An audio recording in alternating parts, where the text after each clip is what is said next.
जनित्री पिता च स्वपुत्रपरदं सहेतेन किं देवसेनादिनाद अहं चादिभालो भवान् लोकतात क्षमस्वापराधं समस्तु महेश.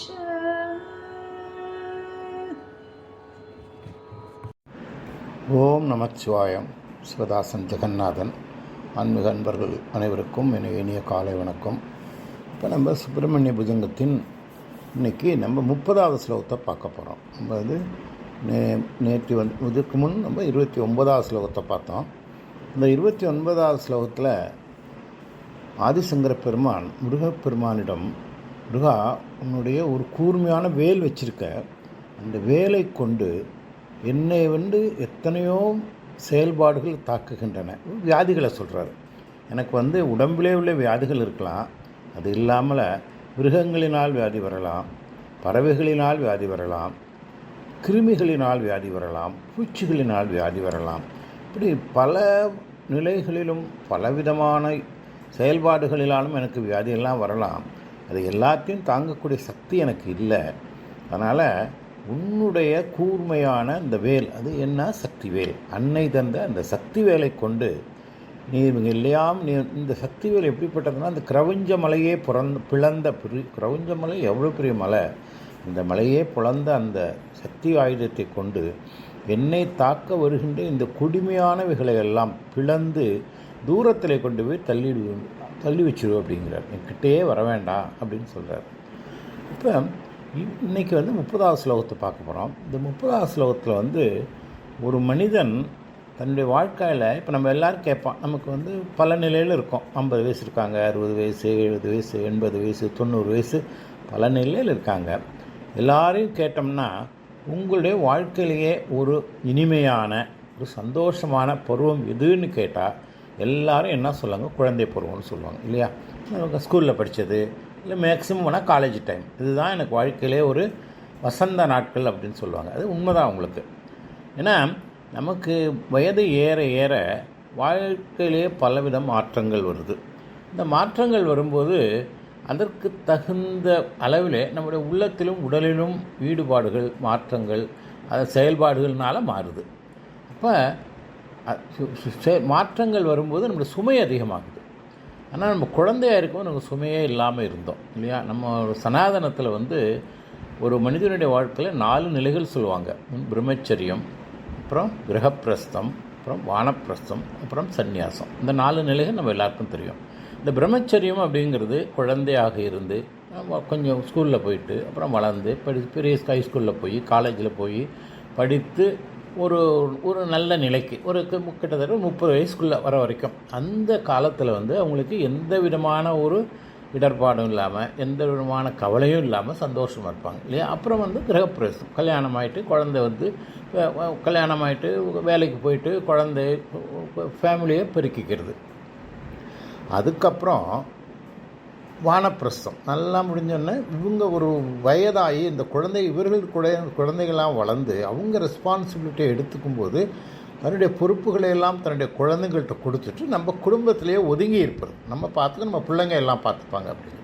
அப்புறம் கடைசியாக உள்ளது சந்நியாசம். சந்நியாசங்கிறது அனைத்தையும் திறந்து விட்டு இறைவனை மட்டுமே பற்றுக்கோடாக கொண்டு வாழ்வது சந்நியாசம். இதுதான் நம்ம சனாதனத்தினுடைய 4 வாழ்க்கை நிலைகள்.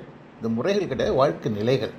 இதில் நம்ம இப்போ நீங்கள் கேட்டிங்கன்னா, அவரை கேட்டாலும் சரி, ஒரு 90 வயசில் போய் நீங்கள் எப்போ நான் சந்தோஷமாக இருந்தேன், ஐயோ குழந்தையாக இருக்கும்போது சந்தோஷமாக இருந்தேன் அப்படிங்கிறாங்க. ஏன் இந்த குழந்தை பருவத்தில் நம்ம சந்தோஷம் அப்படின்னு சொல்கிறோம்னா, நம்ம குழந்தையாக இருக்கும்போது நமக்கு என்ன கவலை? ஸ்கூலில் படிக்கும்போது என்ன வாத்தியாரை பற்றி கவலைப்படுவோம், வாத்தியாரை பற்றி பயப்படுவோம், ஐயோ எனக்கு படிக்கணுமே, பாடம் எழுதணுமே, அதுதான் நம்ம கவலை இல்லையா?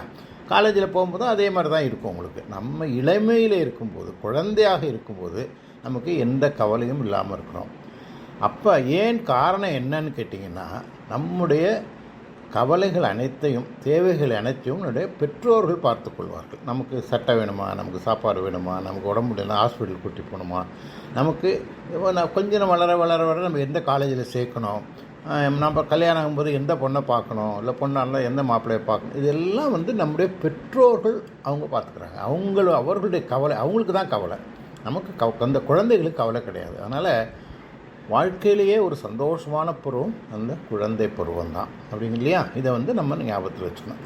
இதை தான் வந்து சொல்கிறார் இந்த ஸ்லோகத்தில். இதை பற்றி தான் சொல்ல வர்றாரு. நான் இப்போ இந்த ஸ்லோகத்தை சொல்கிறேன், அப்புறம் விளக்கத்தை மறுபடி சொல்கிறேன், கேட்டுங்க.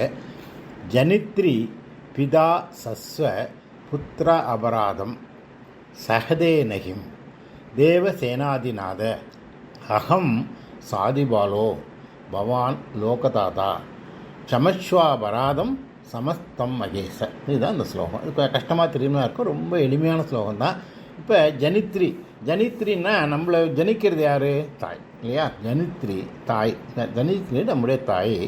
பிதாங்கிறது யார்? அப்பா. நம்முடைய தாயோ நம்முடைய தந்தையோ புத்திரா அபராதம். புத்திரன்னா யார்? குழந்தை. நான் தான் குழந்தை. நான் குழந்தையாக இருக்கும்போது என்னுடைய தாயோ என்னுடைய தந்தையோ புத்திர அபராதம், நான் செய்த அபராதம், பிழைகள், தப்புலாம் இருந்திருக்க. இன்னும் தப்பு பண்ணியிருக்கலாம், நம்ம அவங்கள கோபப்படுத்தியிருக்கலாம், தெரியாமல் இதை செஞ்சுருக்கலாம். அதெல்லாம் சகதே நகிம்னா சகதேன்னா பொறுத்துக்கொள்வது. சகதே நகிம்னா பொறுத்துக்கொள்வது இல்லையான்னு கேட்குறாரு அவர். ஒரு சின்ன குழந்தை செய்கின்ற தவறுகளை அவருடைய அப்பாவோ அம்மாவோ பொறுத்துக்கிறது இல்லையா? நம்ம ஏதோ தப்பு பண்ணுறோம், நம்ம இருக்கோம், அந்த நேரத்தில் திட்டுவாங்க, லேசாக 2 தட்டு திட்டுவாங்க, அதெல்லாம் இருக்கும்.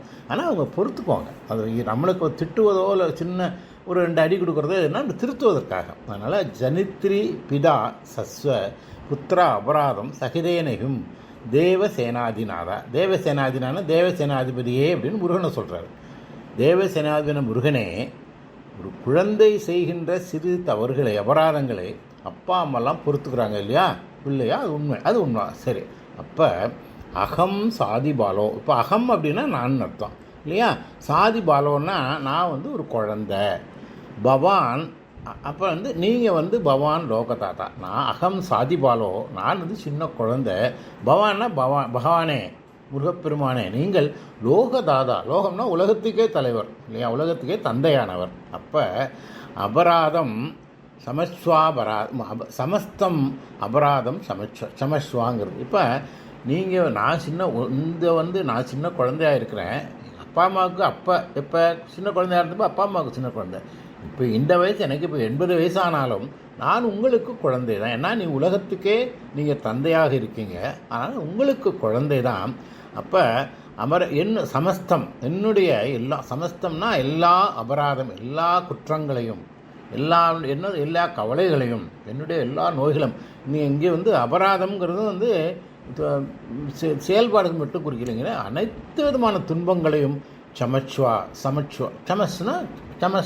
சமிக்கிறதுனா பொறுத்துக்கொள்றது இல்லையா? நீங்கள் பொறுத்துக்கொள்ள வேண்டும் அப்படின்னு இந்த இதில் ஸ்லோகத்தை சொல்கிறாருங்க. எளிமையான பொருள் தான், ரொம்ப அழகான ஸ்லோகம். மறுபடியும் ஒரு தடவை சொல்கிறேன். ஜனித்ரி பிதா சஸ்வ புத்திராபராதம். ஜனித்திரன தாயும் தந்தையும் புத்திர அபராதம், தங்களுடைய பிள்ளைகளுடைய குறைபாடுகளை, செயல்பாடுகளை, தவறுகளை சகதேனையும் பொறுத்து கொள்வது இல்லையா? தேவசேனாதிநாதா, தேவசேனாதிபதியான முருகப்பெருமானே, அவர்கள் பொறுத்து கொள்வது இல்லையா? இப்போ வந்து நான் வந்து அகம் சாதிபாலோ, நான் வந்து ரொம்ப சின்ன குழந்தை. இந்த குழந்தைங்கிறது குரோனலாஜிக்கல் குழந்தை கிடையாது, வயசுல குழந்தை இல்லை. நான் பிறவிலே நான் குழந்தை. பகவானுக்கு முன்னே நம்ம எல்லாரும் குழந்தை தானே. நான் சின்ன குழந்தை. பகவான் லோகதாதா, பகவானே நீங்கள் உலகத்துக்கே தந்தையாக இருக்கீங்க. அம்பாளை சொல்கிறோம் இல்லையா? ஓம் ஸ்ரீமாதான்னு சொல்லும்போது அம்பாள் பரலோகத்துக்கு, இந்த பிரபஞ்சத்துக்கே தாயாக இருக்காங்க. அது மாதிரி இந்த உலகத்துக்கே தந்தையான முருகப்பெருமானே, சமஸ்வா அபராதம் சமஸ்தம் மகேச, நான் செய்கிற வந்து பிழைகளை வந்து நீங்கள் பொறுத்து கொள்ள வேண்டும் அப்படின்னு சொல்கிறாருங்க. இப்போ இன்னும் கொஞ்சம் இதை விளக்கமாக பார்த்தோம் அப்படின்னு கேட்டிங்கன்னா, நான் வந்து முதல்ல நம்ம சொன்னது போல் குழந்தையாக இருக்கும்போது நமக்கு எந்த கவலையெல்லாம் பண்ணிடும், எந்த கவலையும் கிடையாது. நம்ம சின்ன சின்ன தப்பு பண்ணினா கூட அதுக்கு அந்த நேரத்தில் ஐயோ நம்ம இது பண்ணிட்டோமே, அம்மா திட்டுவாங்களே, கீழே போய் சட்டையெல்லாம் அழுக்காக்கிட்டு வந்துட்டோம், இல்லை கீழே வந்து சின்ன ஸ்க்ராப் விழுந்துருது, அம்மா பார்த்தா ஸ்க்ராட்ச் ஆகிடுதுன்னா அம்மா திட்டுவாங்களே, மார்க் கொஞ்சம் குறைஞ்சி வச்சுனா அப்பா, அதுதான் நமக்கு கவலை குழந்தையாக இருக்கும்போது. ஆனால் நம்ம வளர்ந்த பிறகு அப்புறம் என்ன கவலை வருது? ஏன்னா நம்ம குழந்தையாக இருக்கும்போது நம்ம படிப்பை பற்றியோ, நம்ம வேலையை பற்றியோ, கல்யாணத்தை பற்றியோ கவலையே பட மாட்டோம். நம்ம வளர்ந்து பெரியவனாகி நமக்கு குழந்தைகள் வளரும்போது அப்போ நம்ம கவலையெல்லாம் எதை பற்றி இருக்கும், நம்ம குழந்தைய பற்றி இருக்கும். ஐயோ நம்ம குழந்தை ஸ்கூலுக்கு போனால் பத்திரமா போயிட்டு வரணுமே, ஒழுங்காக சாப்பிடணுமே, உடம்புல எதுவும் வந்துடக்கூடாது, எங்கேயாவது போய் இடிச்சிக்கக்கூடாது, அதுவெல்லாம் நல்லா படிக்கணும், நல்லா மார்க் வாங்கணும் அப்படின்னு கவலைப்படுறோம். அப்புறம் வளர வளர வளர இந்த குழந்தை நல்ல ஃப்ரெண்ட்ஸோடு இருக்கணும். ஏன்னா யாரோட சேர்றமோ அந்த குவாலிட்டி தானே வரும். பூவோடு சேர்ந்த நாரும் மனம் பெறுங்கிற மாதிரி நல்ல ஃப்ரெண்ட்ஸ் எல்லாம் அமையணும், நல்ல ஒரு சுச்சுவேஷனில் வளரணும், நேரத்துக்கு வரணும், நேரத்துக்கு சாப்பிட்ணும் அப்படின்னு குழந்தைய பற்றி நம்ம கவலைப்படுறோம். அதுக்கப்புறம் படித்து முடித்தது படிக்கும்போது காலேஜாக எந்த காலேஜ் உள்ளே இருந்து நல்ல காலேஜில் கிடைக்கணும், நல்ல கோர்ஸ் கிடைக்கணும், அதில் அவன் நல்ல மார்க் வரணும், காலேஜில் டாப்பராக வரணும், இப்படி நம்மளை பற்றி கவலைப்பட மாட்டோம், குழந்தைய பற்றியே நம்ம கவலைப்படுவோம் இல்லையா. நம்ம ஏன்னு ஆனால் இந்த குழந்தைக்கு இதை பற்றியெல்லாம் கவலையே கிடையாது. அது ஜாலியாக இருக்கும். காலேஜ் போனால் அவன் ஜாலியாக ஃப்ரெண்ட்ஸோட படிப்பான், ஃப்ரெண்ட்ஸோட அடிப்பான், டூர் போவான், இதெல்லாம் பண்ணிகிட்ருப்பான். ஆனால் இதை பற்றியெல்லாம் கவலைப்படுறது நம்ம தான் கவலைப்படணும். ஏன்னா அதுக்கப்புறம் ஒரு ஒரு நிலை வரும்போது இந்த பையனுக்கு கல்யாணம் பண்ணணும் அப்படின்னு ஒரு நல்ல பொண்ணாக பார்க்கணும், அது எப்படி இருக்கணும், என்ன மாதிரி இருக்கணும், வர்றவை எப்படி இருக்கணும், நம்மளெல்லாம் பார்த்துக்கலாம் இருப்பாளா இல்லை, இதை பற்றி நம்ம கவலைப்படுறோம். இப்போ கல்யாணம் பண்ணி முடிச்சுட்டு அவங்களை செட்டில் பண்ணி அவன் வாழ்க்கையில் அமர்ந்து அந்த பிரம்மச்சரியம் முடிந்து அவன் அந்த கிரகஸ்தனாக மாறுற வரைக்கும் நம்ம கவலைப்படுறோம் இல்லையா. அப்போ அது வரைக்கும் அந்த கவலையே இல்லை. அதே மாதிரி இப்போ நான் குழந்தை என்னுடைய குழந்தை ஏன்னா குழந்தைய பிள்ளை ஒரு பழமொழி சொல்லுவாங்க, டெல்லிக்கு மகாராஜா இருந்தாலும் அம்மாவுக்கு பிள்ளை தான் சொல்லுவாங்க. அது மாதிரி குழந்தைங்கிறது நமக்கு என்றைக்கும் குழந்தை தான். இப்போ எனக்கு எங்கள் அம்மா இருந்தால் நான் இன்னும் எங்கள் அம்மா என்ன குழந்தைன்னு தானே சொல்லுவாங்க இல்லையா. அப்போ நம்ம குழந்தை பெற்ற தாயும் தந்தையும் அவங்க பார்த்துக்கிறாங்க. அது மட்டும் இல்லை, அபராதம் அப்படிங்கிறாங்க. அந்த அபராதத்தில் சமஸ்டம் அது அந்த சபுத்ரா அபராதம்ங்கிறார். அந்த குழந்தை பெயர்களில் செயல்பாடுகளை குற்றங்களை எல்லாம் மன்னிக்கிறாங்க. அப்பா அம்மாவுடைய அதனுடைய அந்த நிலைப்பாடே என்னன்னா, பெற்ற குழந்தை செய்த தீமைகளையும் அபராதங்களையும் மன்னிப்பது. சரி, இது முடிஞ்சிச்சு. இப்போ நான் வயசாகிடுச்சு, எனக்கு 70 வயசு 80 வயசு 90 வயசு கொடுத்து ஆயிடுச்சு. ஆனால் உன்னை பொறுத்த வரைக்கும் நீ உலகத்துக்கே தந்தையாக இருக்கிற. முருகப்பெருமான் லோகதாதாங்கிறார். உலகத்துக்கே நீ தந்தையாக இருக்கிற. நீ உலகத்துக்கே தந்தையாக இருக்கும்போது அனைவரும் இர்ரெஸ்பெக்டிவ் ஆஃப் ஏஜ், என்ன வயசானோ உனக்கு குழந்தை தான். ஆனால் உனக்கு நான் குழந்தை தான். அப்போ இந்த வயசில் என்னுடைய செயல்பாடுகள் தப்பாக இருக்கலாம், தெரிஞ்சோ தெரியாமலோ பண்ணியிருக்கலாம், அறிந்தும் அறியாமலும் தெரிந்தும் தெரியாமலும் இது பிழையெல்லாம் பொறுக்கணும்னு நம்ம வேண்டிக்கிறோம் இல்லையா. அது மாதிரி ஏதோ செஞ்சுருந்தாலும் நான் பல நிலைகளில் நம்ம தப்பு செய்கிறது தெரியாமல் தான் செய்வோம். வேணும்னு தப்பு செய்யணும்னு யாரும் வலுக்கட்டாயமாக மெனக்கட்டு போய் தப்பு யாரும் பண்ணுவாங்களா அப்படின்னா அது நாட் நேச்சுரல். அதுக்கு ஒரு குரூப் இருக்காங்க, அந்த தப்பு செய்கிறதுக்குன்னே ஒரு குரூப் இருக்காங்க. அவங்க தப்பு பண்ணுவாங்க. ஒரு திருடுறவன் இருக்கான், ஒருத்தவன் கொலை பண்ணுறவன் இருக்கான், அடுத்தவன்கிட்ட சண்டை போடுறவன் இருக்கான். அதெல்லாம் not normal, abnormal characters. But நார்மலாக உள்ளவங்க தப்பு பண்ணணும்னு யாரும் நினைக்க மாட்டாங்க. நம்ம எப்படி நினைப்போம், தப்பு எதுக்கு நம்ம தப்பு பண்ணணும், நம்ம நார்மலாக இருக்கணும்னு தான் நினைப்போம். அப்போ அது ஆனால் வாழ்க்கையில் செயல்பாடு நமக்கு சரியாக செய்கிறது இன்னொருத்துக்கு தப்பாக தெரியலாம் இல்லையா. அப்போ அது அது தப்புன்னு அது தப்பாகவே இருந்தாலும் அது அறியாமல் செய்தது, நம்ம தெரியாமல் செய்தது இல்லையா. அந்த மாதிரி நான் தப்பெல்லாம் செஞ்சுருவேன். அதோட என்னுடைய வாழ்க்கையில் நான் எனக்கு வயசாகி போச்சு, உடல் தளர்ந்து போச்சு, மனம் தளர்ந்து போச்சு, எனக்கு வேலை இல்லை, பென்ஷன் தான் வாங்குகிறேன், எனக்கு ஒன்றும் பட் தேவைகளும் எனக்கு அதிகம் கிடையாது. ஏன்னா நம்ம இப்போ வானப்பிரசத்தில் இருக்கும்போது என்ன பண்ணுறோம், எல்லாத்தையும் பிள்ளைங்கிட்ட ஒப்படைச்சாச்சு. பிள்ளைங்க அவங்க தான் நம்மளையும் பார்த்துக்கிறாங்க. இல்லை எனக்கு தேவைகள் ஒன்றும் கிடையாது. ஆனால் பிள்ளைகள் பார்த்துக்கிறாங்க. ஆனால் அவங்க அப்பா அம்மாவாக பார்த்துக்கிறாங்க. ஆனால் நான் குழந்தையாக என்னை பார்த்துக்கிறது யாருன்னா, எனக்கு யார் அப்பா அம்மா, இப்போ எங்கள் அப்பா அம்மா கிடையாது. அப்போ முருகப்பெருமான் தான் லோகத்துக்கே தந்தையாக இருக்கீங்க. லோகதாதா, நீ லோகத்துக்கே தந்தையாக இருக்கிறீங்க. இந்த உலகத்துக்கே தந்தையாக இருக்கிற முருகப்பெருமான் என்னை பார்த்துக்கணும், என்னை காப்பாற்ற வேண்டும், என்னை சமிக்கணும். அப்படியே நான் ஏதாவது தப்புகள் செய்திருந்தாலும், இப்போ நான் சொன்னேன் இல்லையா, நம்ம அறிந்தோ அறியாமலோ எது செஞ்சுருந்தாலும் அவைகளையெல்லாம் மன்னித்து என்னை ஏற்றுக்கொள்ள வேண்டும் அப்படின்னு அழகாக சொல்கிறாரு. இது ரொம்ப ஒரு அழகான இந்த ஸ்லோகம் எளிய ஸ்லோகம் தான், ரொம்ப சிம்பிளான ஸ்லோகம், அழகான ஸ்லோகம் தான். அப்புறம் இதை தப்புக்கள் நம்ம மறுபடியும் அது அது அபராத சகசிரபாஜனம் அப்படின்னு சொல்லுவாங்க. அபராத சகசிரபாஜனம், நம்ம சகசிரம்னா 1000, ஆயிரக்கணக்கான தப்புகளை பண்ணினாலும் நான் இந்த கடல் சம்சார சாகரத்தில் இன்னும் விழுந்துட்டேன். ஏன்னா இப்போ நம்ம இந்த பிறவி நமக்கு எடுத்ததே என்ன காரணம்னு கேட்டிங்கன்னா, நம்ம போன ஜென்மத்திலே செய்தனுடைய வினைகள், அதாவது நம்ம கர்மா. இந்த கர்மாங்கனால தான் 3 கர்மா இருக்கு இல்லையா, ஆகமி கர்மா, சஞ்சித கர்மா, பிராரப்த கர்மா. இந்த கர்மாவினுடைய பலன்களினால்தான் நான் இந்த சம்சாரத்தில் இந்த கடலில் நான் விழுந்துட்டேன். இங்கே விழுந்தபோது நான் சின்ன குழந்தையாக இருந்ததுக்கு என் அப்பா அம்மா பார்த்துக்கிட்டாங்க. நான் வயசானப்போ என் பிள்ளைங்க எனக்கு பார்த்துப்பாங்க. ஆனால் அவங்க என்ன, என்னுடைய அப்பா அம்மா அவங்களுக்கு வேறு ரெஸ்பான்சிபிலிட்டி இருக்குது. பிள்ளைங்களுக்கு அவங்க குடும்பம், அவங்க பிள்ளைங்க இருக்குது.